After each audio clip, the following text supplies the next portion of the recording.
আল্লাহর নবী সাল্লাল্লাহু আলাইহি ওয়াসাল্লাম বলছেন, হাদিসের মধ্যে আছে, যে ফজরের নামাজ পড়ে না, আল্লাহ রাসূল বলছে ওয়া ইল্লা আসবাহা খাবিসান নফস কাসলানান, ফজরের নামাজ যে পড়ে না, রাসূল বলেন সে হচ্ছে খবিস। খবিস, এটা খবিস তুই বেটা। এই তোমরা যারা ফজরের নামাজ পড়ো না, খবিস তুই বেটা, খবিস। পাউডার লাগায়, পাউডার লাগাও কিত্তা, খবিস কোথাকার খবিস। আবার পাউডার লাগাও কিত্তা, ফেয়ার এন্ড লাভলি ডলও কিত্তা। কথা বলেন না কেন? তুই কিত্তা পাউডার লাগাও, পাউডার লাগাইলে বুঝি সুন্দর হয়। বেড়িয়ে দেখো না পাউডার লাগায়, এ বুড়িয়ে লাগায় ঘন্টা দুই এক পর আবার এ বুড়িয়ে দুইয়া লাগায়। বুড়ি জান এটা ধোকা, ঠিক কিনা বলেন না? এটা যে ধোকা, নাহলে বুড়ি ধোকা। মেকআপ বক্স ধোকা আবার লাগাইয়া সেটা, এটা ধোকা, এটা আসল না, এটা নকল। আল্লাহ নবী সাল্লাল্লাহু আলাইহি সাল্লাম বলেন বেনামাজি খবিস। আর নবীজি হাদিসে আছে, বাথরুমে ঢুকতে, পেশাব পায়খানায় ঢুকতে নবীজি খবিস থেকে পানাহ চাইতেন, দোয়া করতে। তো এই দোয়ার অর্থ কি?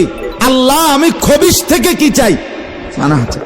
তার মানে নবীজি বুঝাই দিছে উম্মত, পেশাব পায়খানার মধ্যে থাকে খবিস। খবিসের ঠিকানা কোথায়? Bathroom, bathroom, toilet.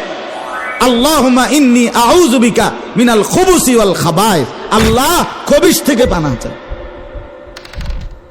বাথরুমে ঢুকতে বলেন, জন্য বেনামাজি খবিস। এই খবিসের ঠিকানা টয়লেট, নাপাক, এটা নাপাক, এটা অপবিত্র, অপদার্থ, এটা অকর্মণ্য। এটা জিন্দেগির আর অর্থ কি? জীবন মানে খানা, জীবন মানে ঘুম, জীবন মানে লজ্জাস্থানের চাহিদা পূরণ, যৌন চাহিদা পূরণ, এই তিন জিনিস। তাহলে কুকুরের সাথে, বিড়ালের সাথে, গরু ছাগলের সাথে তফাৎ কি?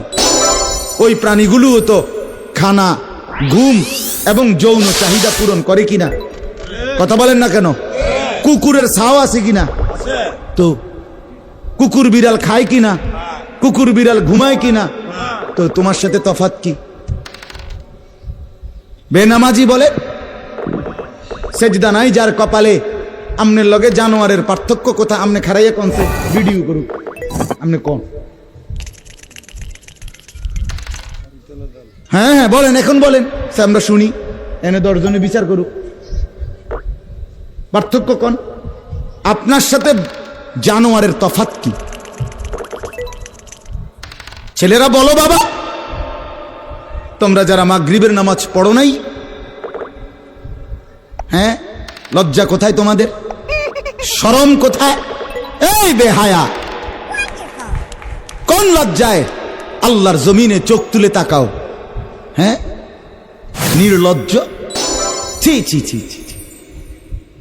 মুসলমান এত আত্মমর্যাদা বোধহীন হয় কিভাবে? মালিককে চেনে না, বানানেওয়ালাকে চেনে না, গোলামি বোঝে না, সেজদা দিতেও মন চায় না। মুসলমান এত পাষাণ হয় কেমনে? আরে তার মা কোথায়? তার বাবা কোথায়?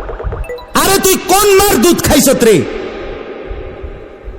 তোরে কি মা দুধ খাওয়ায় নাই? তুই কি বাবার হাতে বড় হও নাই? তুই কি মুসলমানের ঘরে জন্ম নেও নাই? হায় না ফরমান। মা বাপ গুলোকে বললাম,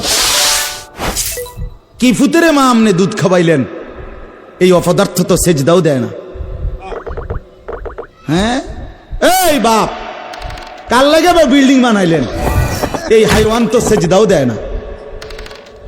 কাল লাগে সোফা বানান, মাতবুরি দেখান, চা দোয়ানে বইয়া গপ মারেন, জিফুত লইয়া বালা আসি, কিতা বালা? এ ফাঙ্গাস আর তেলাপিয়া খান যে, এ কারণে বালা। হ্যাঁ, এ ফার্মের মুরকা আর কক মুরকা, দুন্দুল আর করলা, দন্যা তার কাঁচামরিচ, টমাটো আর শশা,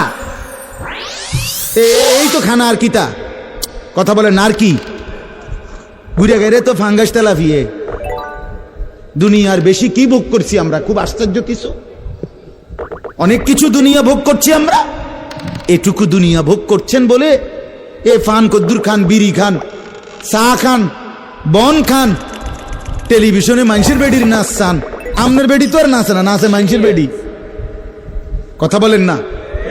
এতটুকু দেখেই দুনিয়া ভোগ করছেন বলে খুশি হয়ে গেলেন, তৃপ্ত হয়ে গেলেন, মজা পেয়ে গেলেন।